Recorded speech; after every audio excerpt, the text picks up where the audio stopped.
Hi everyone and happy St. Patrick's Day. It's Miss Andreoli and I'm here to read to you The Luckiest Leprechaun.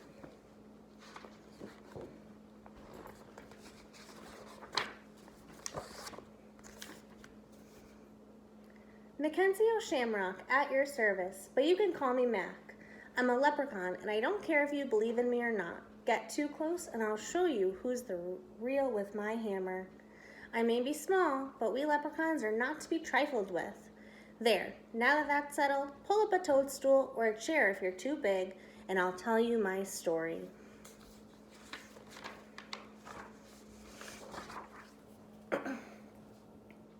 I was born beneath a fairy hill back when time was new. Ever since, I've been making shoes for the fairy folk and guarding my gold from greedy people.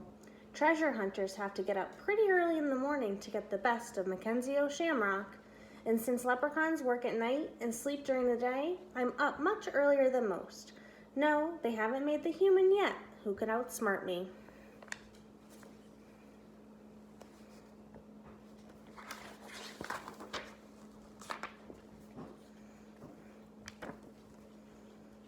Then people found a new way to boil my potatoes. They stopped believing in leprechauns. They believed in all sorts of nonsense, but the little man making shoes beneath their very own hedge couldn't possibly exist.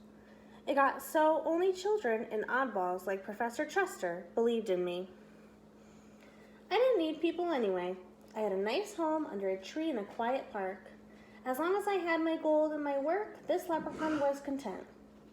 Every night I cobbled for the fairies. Since all the little things do is dance and lose their shoes, business was steady. Every morning I'd pack away my tools and curl up in my cozy bed.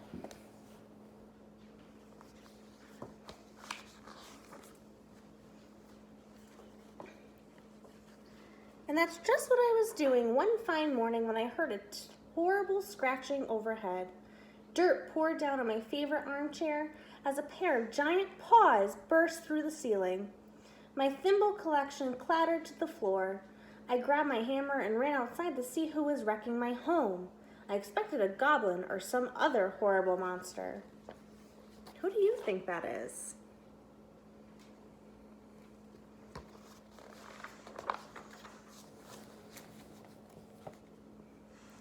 I found a shaggy red dog burying a stinky soup bone. "Hello," she barked. "Who are you?"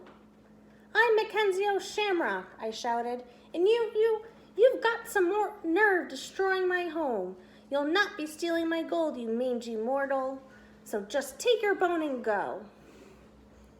"I'm sorry, I didn't realize anyone was living here," the dog said. "Is that your gold? It's very pretty. Go, shoo, get lost," I shouted. The dog didn't budge. Shaking her head, she said, "I feel terrible. I've got to make this up to you. I'll fix your house. I'll be your guard dog." "I don't need a guard," I said.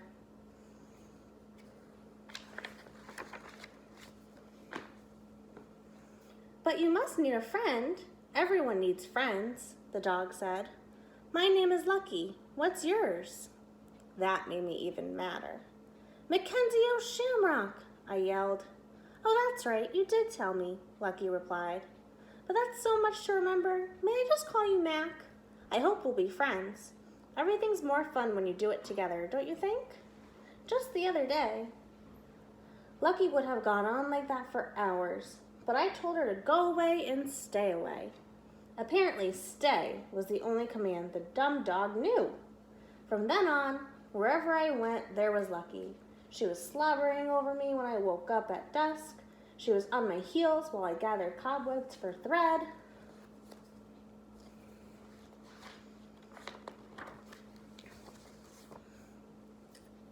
Lucky even tailed me when I made my deliveries to the fairies. And she always had a cheerful word or 100. It drove me nuts. That dog was even happy when it rained. "Rain is where rainbows come from," Lucky said. "I love rainbows, don't you? I could chase them all day." "Why don't you go chase them so I can get some quiet around here?" I growled.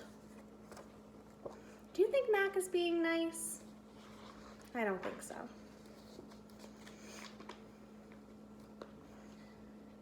After a while, Lucky learned not to talk so much, especially when I first woke up in the evening.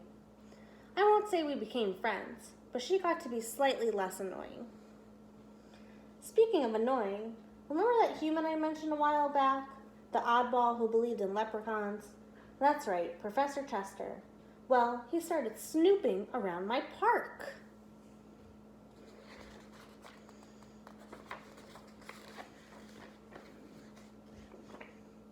"He's after my gold," I cried. "Maybe he just wants to be friends," Lucky suggested. I snorted. Humans want only one thing from a leprechaun, gold, but he won't get the best of Mackenzie Shamrock.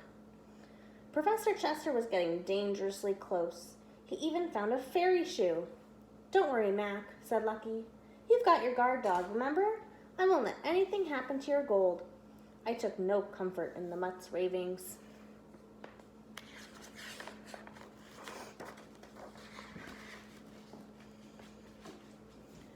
I watched Professor Chester poring over his books of leprechaun lore. "If only I could prove their existence," he muttered. I shuddered. "Maybe he'll just go away," Lucky said. I thought about packing up, but I liked my cozy life under the trees. Besides, business was good, and it's not so easy to find a park filled with fairies. Then, one day while I was sleeping, the professor found my tree. He was about to capture me and would have gotten my gold for sure. When... Can you make a prediction about what's going to happen?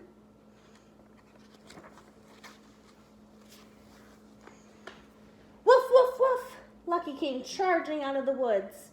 The professor cried, "Help, monster, help!" He dropped his map and ran off screaming.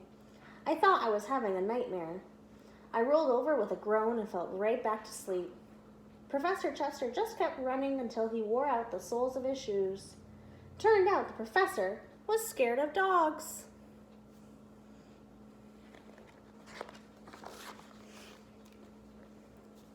That evening, I woke up feeling something was wrong. For one thing, the dog wasn't licking my face. Suddenly, with a jerk, I remembered the nightmare. I checked for my gold in all my secret hiding places. It was gone, and so was Lucky. I called Lucky's name until my voice was hoarse, but there was no answer. I felt as if I had lost my shadow and my friend. Then it hit me. My worst fear had come true. The dog wasn't as silly as she seemed.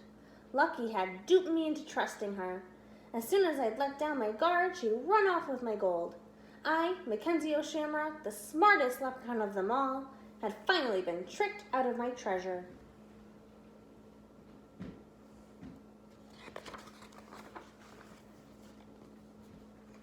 I searched the park for hours, but there was no sign of my gold or of Lucky.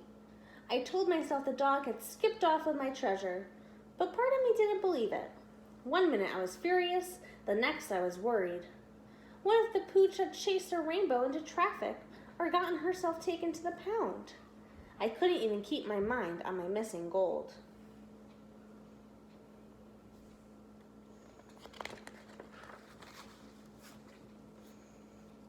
By dawn, I was the saddest leprechaun in the world.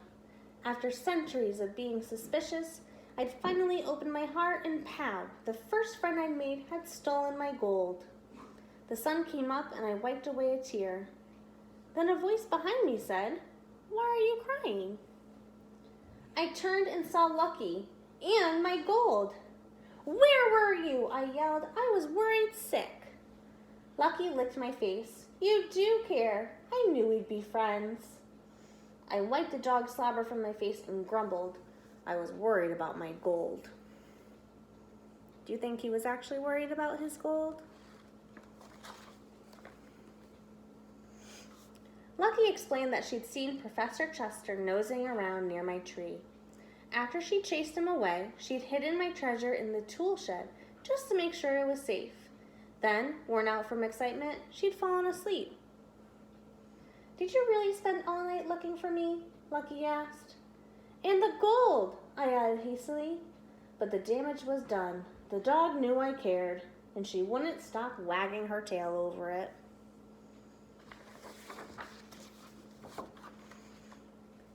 So there's my story. Leprechaun gets gold, Leprechaun gets dog. Leprechaun loses gold. Leprechaun admits that a loyal friend is worth more than gold, as long as the friend doesn't slobber too much.